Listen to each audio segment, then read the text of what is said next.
नमस्कार, मी विभव फाटक, शफहाउझन, स्वित्झर्लंड इथून. फास्टर फेण्याची एक्सप्रेस कामगिरी. बनेश उर्फ फास्टर फेण्याच्या तोंडून तो नेहमीचा पेटंट उद्गार निघाला. तो नेहमीसारखाच सहजपणे अन स्वतःपुरता. दुसऱ्या कुणावर त्याचा परिणाम होण्याचे काही कारण नव्हते. पण त्या दिवशी तो झाला. बन्या मुंबईचे तिकीट काढण्यासाठी रांगेत उभा होता तेव्हाची गोष्ट. सुट्टी आत्याकडे घालवायला तो निघाला होता. रांगेत बन्याचा नंबर 10वा-11वा असेल.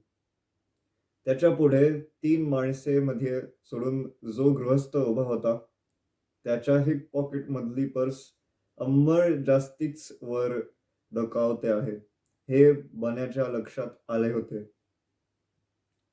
पर्समधून 10ची नोट काढल्यावर त्याने पर्स मागच्या खिशात नीट घातली नाही. ती वरच्यावरच राहिली होती.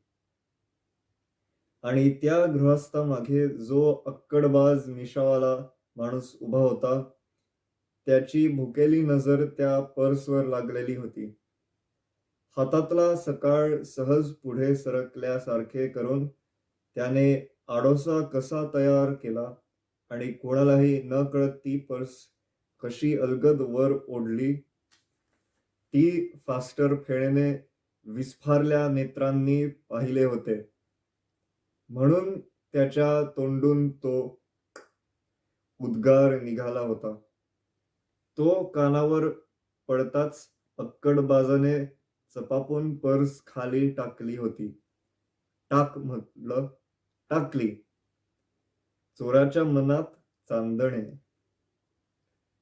रांगेतल्या दुसऱ्या कोणीच ती कृती पाहिली नव्हती. त्यामुळे सांगितले असते तर ते कोणाला खरे वाटले नसते. उलट त्याच माणसाने नंतर केलेली मखलाशी सगळ्यांसाठी होती आणि सगळ्यांना ती खरी वाटली.